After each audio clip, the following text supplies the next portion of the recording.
mga kakusina! Ito na naman ang pa-order ni Inday Jennifer sa araw ng Sabado. Ano bang petsa ng Sabado? O, diba? Nakalimutan ko sa totoo lang. 6 ba yun? Tandali nga. 8 pala. Sorry po. Ito naman po ay ito maliit na ubi cake. Tapos yun nga, anong tawag nito? Si ubi cake. Tapos yung mga tinapay, pichi-pichi, may kutsinta. Kaya, ito pala, may paalala tayo sa ating customer. Sa mga gusto na, di ba, pag early pick up, minimum ng 3 order. Sa tinapay po, kailangan po pala, wala tong papaano ha, paalala lang ito. Ano pala, tatlong, ano tawag nito, whole order. Pero yung sa kutsinta naman o sa pichi-pichi, kung i-sidekick nyo na, i-sidekick no, pwede naman siya. Pero sa tinapay, kailangan talaga whole. O, ito na, kasi nga yung customer ko kasi, nag-ano siya, nung sa, di ba, pinapangalan ko lang naman yan sa budget friendly, di ba? Kasi gusto nga niya maaga ang pick up. Mga 8 or 8:30. Kasi nga po, ang dahilan po niyan, kaya tayo nag-minimum na. Kasi nga, di ba, kailangan natin ng as in, talagang madaling araw tayo magigising. Kundi 3 a.m., 4 a.m., mga ganyan. Minsan 2 a.m. Kaya, yun po ang dahilan. Yung pag sa tinapay po, kailangan talaga natin whole order. Hindi po siya yung half order lang. Pero pinagbigyan, alam niyo naman, mukha akong pera, di ba? Sa pera lang ako umaasa. Kaya pinagbigyan ko yung aking customer. Pero, yun nga po, pag gano'n na po na pinagbigyan na po kayo na, anong tawag nito?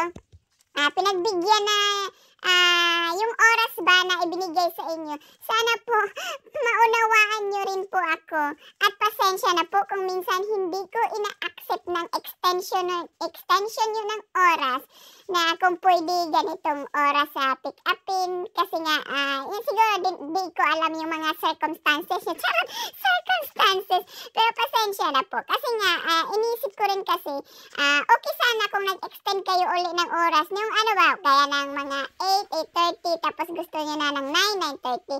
Kaya minsan hindi pa ako pumapayag. Kasi nga po, madaling araw na po akong nagigising kasi niyan. Kasi nga doon nga ako nag-a-adjust ng oras ng pinakaunang order. Pinakauna bang kung anong gustong oras niyo na pipick upin. No, diba?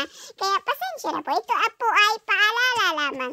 At sa mga customer ko rin po na sana po nga maano tayo sa oras nga natin gaya kong sinasabi. Alam ko namang meron talagang mga oras na may mga ganap na may hindi natin inaasahan.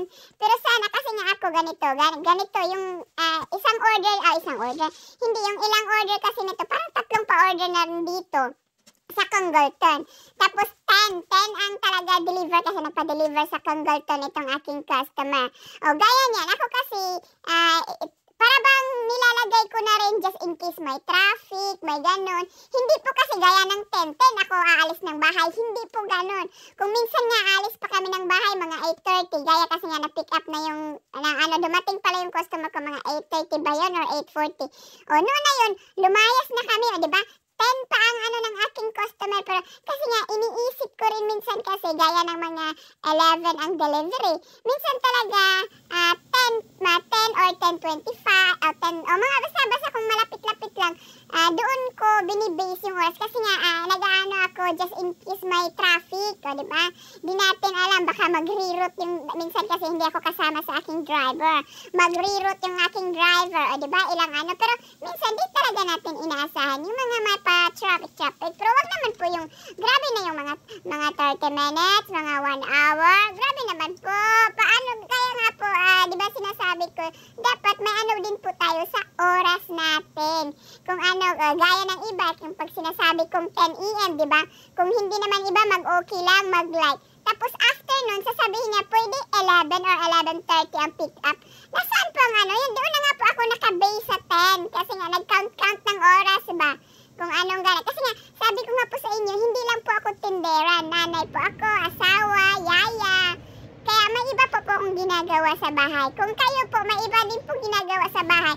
Ako po, meron din po. Tindera lang din ako. Tapos nanay din. May mga sidekick din akong ginagawa sa labas ng after kong magtitinda. Charot, o diba? Ganun lang po yun, o diba? Ang dami ko nang pinagsasabi. Basta yun lang po, sa akin po ay paalala lang po yun. Hindi po yun masama. Para magkaintindihan po tayo as a customer, as a tendera. Kasi po yung oras natin ay limit lang. Salamat sa pagtanaw. Hangtod sa sunod. Bye!